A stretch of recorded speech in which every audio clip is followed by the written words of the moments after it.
फिर क्या हुआ कि पीपल पार्टी की हुकूमत आ गई और पंजाब में एक बड़ा मर्द पंजाबी गवर्नर आया, गुलाम मुस्तफ़ा खर। और मुझे एजाज हासिल है कि उसको मिलने वाला जो वफद था उसकी क़यादत मेरे पास थी। तो उसने इसके नहर के लिए जलालपुर कंदवाल नहर तक, यानी खुशाब वाला ऐसा नहीं था, और टोटल उसमें 4 करोड़ 80 लाख रुपए का बजट था, इसके लिए मंजूर की। और भुट्टो का और खार का इख्तलाफ हो गया, भुट्टो और खार का इख्तलाफ हुआ, नतीजा क्या निकला जी, नहर फिर नहर का मनसूबा रह गया। रामे साहब वैसे पंजाबी होने के बावजूद कमज़ोर कैद थे। फिर क्या हुआ कि भुट्टो साहब के साथ डॉक्टर गुलाम हुसैन की सुलह हुई, मियाँ वहीदुद्दीन और मैं और मलिक मोहम्मद यार टमर और डॉक्टर गुलाम हुसैन की मीटिंग हुई। और मैं डॉक्टर गुलाम हुसैन को सलाम करता हूँ कि इसने तो कौमी असम्बली से भी इस्तीफा दे दिया था कि भाई मैं अपनी जाके प्रैक्टिस करूँगा। भुट्टो साहब ने कहा तू इस मुल्क का सरमाया, तुम्हारी ज़रूरत है। और क्या हुआ जी कि उन्हें सेक्रेटरी जनरल भी बनाया गया। और ये मुझे एजाज़ हासिल है कि डॉक्टर साहब को मैंने कहा कि हम अपने लिए कुछ नहीं लेते, लेकिन हम अपने इलाके के न्याय लेते हैं। डॉक्टर साहब का वो हल्का भी नहीं था, डॉक्टर साहब जेलम से MN इलेक्ट हुए थे, तो क्या उधर तो सादक जामरा बने थे। तो डॉक्टर गुलाम हुसैन ने नहर का मंजूर कराई और भुट्टो साहब ने रात TV पे 9 बजे खबरों में अनाउंस किया, इधर नहर मंजूर हुई, उधर भुट्टो साहब की हुकूमत जाती रही। यार कहीं तो कोई हमारे में कमी है ना, कि जब भी हमारा कोई मसला हल होने लगता है उसके बाद हमारी छुट्टी जाती है।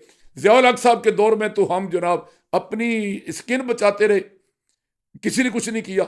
हाँ, भुट्टो साहब के दौर में एक थोड़ा सा टाइम मिला था हमारे इलाके के फरजान को।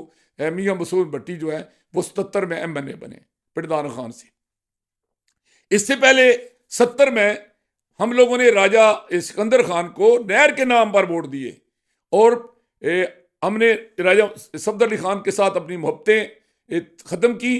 पीपल पार्टी अपनी पार्टी थी, ऊपर वोट हमने उसको दिए सादिक जामरा को, और नीचे मसूद भट्टी को नहीं दिए, और राजा सिकंदर को दिए नहर किनारे पर। और क्या हुआ कि वो नहर ख्वाब था और ख्याल ही रहा।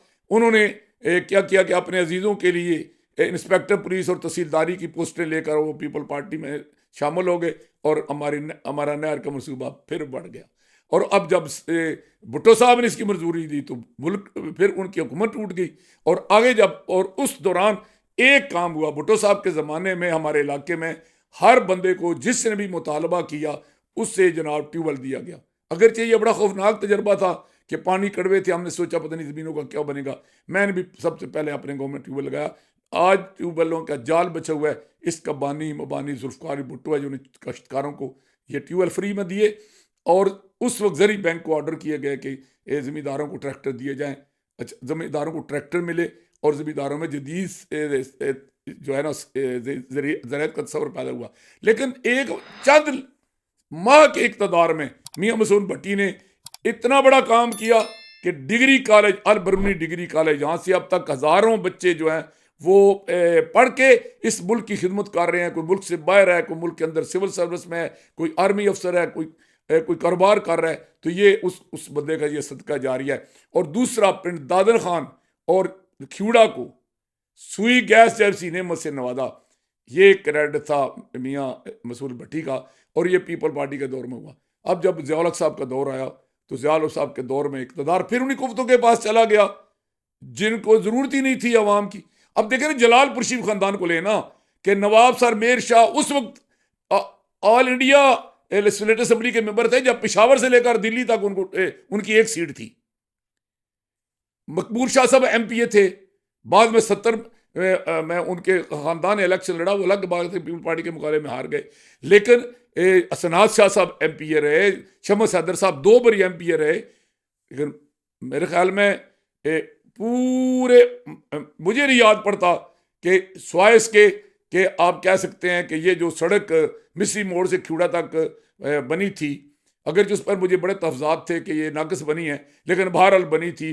और वो हमारी बदकिस्मती कि शमस साहब ने वो बनवाई, लेकिन साथ ही वो आने वालों ने उखेड़ के रख दी, और वो भी हमारे लिए अजाब बन गई। तो कुछ नहीं किया उन्होंने। अच्छा, आगे चलते अहमदाबाद की तरफ चलते हैं ना जी। पूछे सिकंदर खान इक़्तिदार मेरे क्या किया, नासिर खान इक़्तिदार मेरे क्या किया, और ये शाहनवाज के वाले साहब वाइस चेयरमैन ज़िला कौंसिल रहे, क्या किया हमारे इलाके की, क्या किया है। तो इक़्तिदार उनके भी पास रहा है। अब और सादिक जामरा भी तो तहसील पिंड दादर खान के रहने वाला था ना, क्या किया उसने। मलिक शहबाज एक अवामी लीडर था, लेकिन उसे तो टाइम ही कोई नहीं मिला। राजा मुनव्वर लायक आदमी था, लेकिन वो इलेक्ट ही नहीं होता रहा।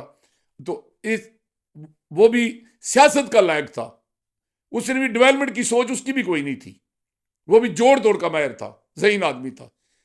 हम यार इस समय किस किस्म की आदत आती रही है। दारापुर खानदान हम पर सदियों से मतलब लोग कहते हैं 35 साल, मैं कहता हूँ 135 साल। 135 साल में एक मनसूबा जिसको ये कहें कि ये हमारा मनसूबा है, ये हमने अवाम के फायदे के लिए किया है। अगर मेरे इल्म में नहीं है कोई उनका पैरोकार, बल्कि उनका मुरीद, क्योंकि यहाँ गदियाँ हैं, सियासी गदियाँ हैं, ये मजहबी गदियों की तरह सियासी गदियाँ हैं। यहाँ मुरीद जाते हैं, घुटनों को हाथ लगाते हैं, पाँव को छूते हैं, जमीन पर बैठते हैं। अब कुछ थोड़ा सा हमारी तकरीरों ने, हम लोगों की शोर शराबे ने और कुछ मतलब वक्त के तब्दीली ने कुछ रंग बदला है कि अब ये बुजुर्गों को जरा मतलब है ना ऊंची जगह पे बिठाने लग पड़े हैं। तो कोई एक मनसूबा तो बताएं कि पूरे इक़्तिदार में नवाब खैर महदी ने क्या किया, मेरे चाचा रासफ खान ने क्या किया, अफजाल मेहदी ने क्या किया, इकबाल मेहदी ने क्या किया, मदरू मेहदी ने क्या किया।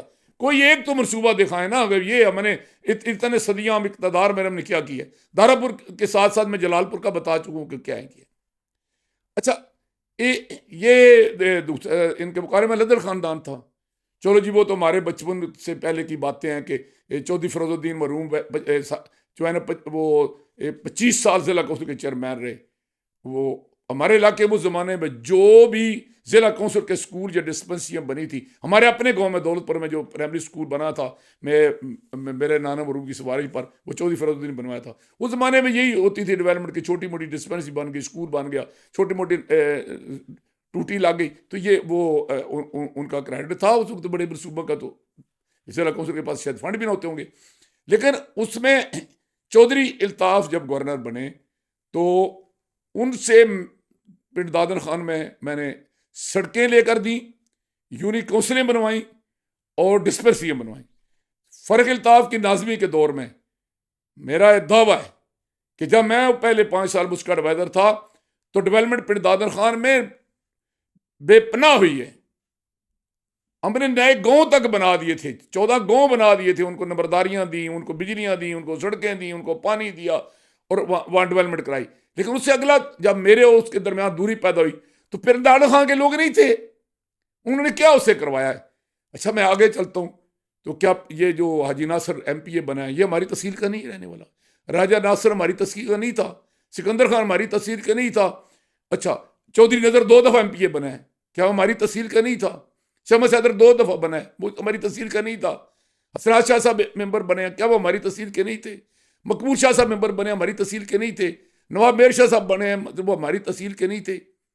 अच्छा, और एक बात शायद लोगों को ना मालूम हो, राजा अफजल खान जेलम का सदाबहार MNA, सदाबहार इक़्तिदार में, वो नेगेटिव थीम में लेके जाएं तो उनके सगे भांजे एजाज जजुआ ने उनको खिताब दिया था फिरौन जेलम, और अगर जाएं पॉजिटिव साइड तो जाएं तो उन्हें कहा गया जी कि मेमारे जेलम। तो मेमारे जेलम के बेटे असद अफजल 2 दफ़ा हमारे हल्के से MNA रहे हैं। एक मनसूबा कि जिस पर उंगली उठा के कहें कि ये हमने इस पिंड खान के लिए किया, एक मनसूबा, वो बताएं कि उन्होंने क्या किया। अच्छा, उसके बाद तहसील नाज़िम हमारे अपने दोनों रहे हैं, ये इफ्तिखार शहजाद रहा है, चौधरी आबद जुताना रहा है। वो कह सकते हैं कि यार हम तो छोटी मस्जिद के इमाम थे, हमने तो गलियां नालियां बनानी थी, हमने बनाई हैं। लेकिन बहरहाल वो इक़्तिदार और पावर में तो थे। अच्छा, उसके बाद आप आगे आ जाएं कि भाई जनाब ये दौर आ गया इसका फ़र्क इल्ताफ़ का, मैंने आपको बताया। तो फ़र्क इल्ताफ़ के दौर में एक बहुत बड़ा काम हुआ हमारे इलाके के लिए, और वो था कि जमाली साहब जब आए तो उनके सामने 2 ऑप्शन थे। चौधरी जवेद मरहूम और चौधरी शहबाज की तजवीज़ थी कि दीना को और सुहावा को सुई गैस दी जाए। जमाली साहब के तले से, चौधरी इल्ताफ़ से, उसकी वजह से वो आए थे। तो फ़र्क बहरहाल ये मैं फिर अपना क्रेडिट बताता हूँ और मैं फ़र्क इसकी तायद करेगा। मैंने उसे कहा कि बेटे अगर महदूद रखना चाहते हो अपने आप को एक हल्के तक तो फिर तो अपनी मर्जी करो, फिर दीना और सुहावा को गैस दो, ये किसी दिन भी आप दिलवा लेंगे। लेकिन अगर आप जिले के लीडर बनना चाहते हैं तो आपको और आपके बाप को तो हमेशा पिरदार खान के लोग सपोर्ट करते रहे। तो ये बुना के नाले पर पुल बनवाओ। ये वक्त जहाँ गाड़ियां डूब जाती थी, बंदे डूब जाते थे, हमारा कई कई महीने आज के बच्चों को क्या पता, नाराबाजी करते हैं। उन्होंने कभी रिसर्च की है कि माजी हमारा जो था वो कितना मिजरेबल था, कि यहाँ से पूरी पूरी बसें, वो यहाँ बरातें डूब जाती थी और इस कोई रास्ता नहीं था। हम कभी मंडी बौदीन से होकर आते थे, कभी सरगोदा से होकर आते थे, कभी चकवाल से होकर आते थे, कभी गुजर खां से होकर आते थे अपने ज़िले में, और कम से कम 6 महीने तो हमारा सीधी हेडक्वार्टर से रब्ता ही नहीं होता था। तो ये जो आज बुना के पर पुल है, ये फ़र्क अल्ताफ़ का क्रेडिट है और उसने इसमें अपना हिस्सा डाला है। और उसको ज़िला नाज़म बनाने में भी मेन रोल जो था वो तहसील पिंड दानो खान के लोगों का था। अच्छा, तहसील पिंड दानो खान को उसने चौधरी नज़र को MPA भी दी, बाद में वो नवाबों के साथ मिलकर भी वो MPA रहा। तो भाई यार, अगर यहाँ तो उनको MNA कुछ नहीं करने देते थे, लेकिन पंजाब असम्बली में वो उस हुकूमत में तो जाकर शम्बा सैदर राजा, ये अपना नासर चौधरी, नज़र चौधरी, अपना नासर जो थे, क्या वहाँ कुछ नहीं कर सकते थे? ये कहते हैं ये हमारे MNA ने कुछ नहीं करने दिया। MNA कहते हैं जी हमारे MPA जो थे वो नालायक थे, उन्होंने हमें कुछ नहीं दिया। नवाब साहब के पास तो बड़ा बेहतरीन फार्मूला था इकबाल मेहदी साहब के साथ, वो लोगों को थाने और तहसील से उन्होंने निकलने नहीं दिया, पर्चों से उन्होंने निकलने नहीं दिया। मैं जाता था कि मेरे भाई को बिज करो, मेरा भाई जाता था कि मेरे चचाजाद भाई को बिज करो, वो बिज करते थे। उन्होंने फ्रेंचाइज खोली थी, हर यूनिक काउंसिल में एक उनका नुमाइंदा था, थाना उसके हवाले था, पटवारी उनके हवाले था। वो पुलिस वालों को रोजी कमा के देते थे, महकमा माल वालों को रोजी कमा के देते थे, अपना भी गुजरकात उसी में से करते थे। और वोट जो हमें था हमेशा नवाब साहब को मिल जाते थे। नवाब साहब से ना कभी किसी ने इज्तिमाई सवाल किया था, ना कभी उन्होंने इज्तिमाई मामले में कभी कोई किरदार अदा किया। तो अब बलदाती दौर आ गया। तो 87 में जब बलदाती इलेक्शन हुए तो हमने पूरे ज़िले में एक ग्रुप, हम ख्याल ग्रुप बना के हम सीटें लेकर आए। जब हम सीटें लेकर आए तो आप लोगों के लिए ये इन्फॉर्मेशन होगी कि दिल के फबोले जल उठे सीने के दाग से, इस घर को आग लगी घर के चिराग से। पिंड दादर खान के लोग जो हैं अपने सिर पर तो ताज रखते ही नहीं है ना, इन्होंने तो हमेशा किसी के पैरोकार बन के रहना है, सिक्योरिटी पोजीशन इख्तियार करनी है। तो हमने क्या किया, उस वक्त ये खुशी की बात थी कि शम्स सदर हमारे साथ थे, ये चौधरी अशरफ जुताना हमारे साथ थे, राजा जो है अपना फरूक हमारे साथ थे, महमूद मिर्जा जैन भी।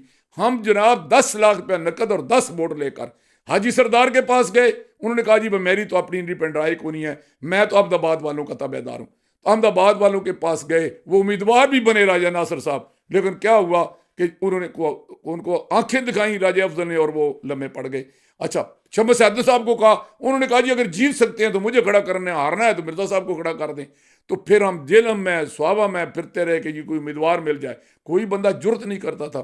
तो कुर्रा फाल मेरे नाम गिरा और अंदाज़ा लगाएं कि मुझे स्वाबा से वोट मिले, मुझे दीना से मिले, मुझे जेलम से मिले और मैं अपने इलाके से हार गया। अच्छा, इसके बावजूद हमने इतनी जानदार पोजीशन की कि आखिरकार राजा यावर के वालिद राजा अजमत कमाल ने हाउस में खड़ो कर कहा कि भाई पोजीशन लीडर है महमूद मिर्जा साहब और मैं चेयरमैन हूँ, तो हमारा स्प्लिट बराबर का है, इनके बंदों को भी और हमें भी फंड बराबर के दिए जाएं। लेकिन वो दुनिया से चले गए। जब चले गए तो हमने सोचा कि अब क्या करना चाहिए। तो उस वक्त राय सफदर अली खान ने चौधरी अशरफ जुताना, राजा रासिब खान, मेजर फतेह हैदर और ब्रिगेडियर असलम की मार्फत मेरे साथ रब्ता किया कि यार मुझे चेयरमैन बनवाएं। मैंने कहा जी कि आपकी अपनी पार्टी साथ है? उन्होंने कहा जी राजा अफजल मेरे मुखालिफ है, लेकिन इकबाल मेहदी मेरे साथ है। तो हमने राजा सफदर खान को चेयरमैन बनाया। लंबी कहानी है कैसे किया, उसमें हमने क्या मेहनत की, क्या किरदार अदा किया, लेकिन वो चेयरमैन बने। मैं उनको खराज तहसीन पेश करता हूँ। बहुत थोड़ा टाइम उनको मिला, लेकिन जो उनको टाइम मिला उसके अंदर वो जो कुछ भी कर सकते थे। मुझे आज भी याद है कि कुछ ऐसे डेरों पर, ऐसे गाँव में हमने रास्ते और सड़कें बनाई, ऐसे इलाके में हमने जनाब बिजलियों के खंभे लगवाए, ऐसे इलाकों में हमने डिस्पेंसरियाँ बनवाई, या कि अगर वो अपना उस दौर में ना बनती तो शायद आज तक भी उन लोगों का रास्ता कोई नहीं होता। लेकिन वो वक्त कम था।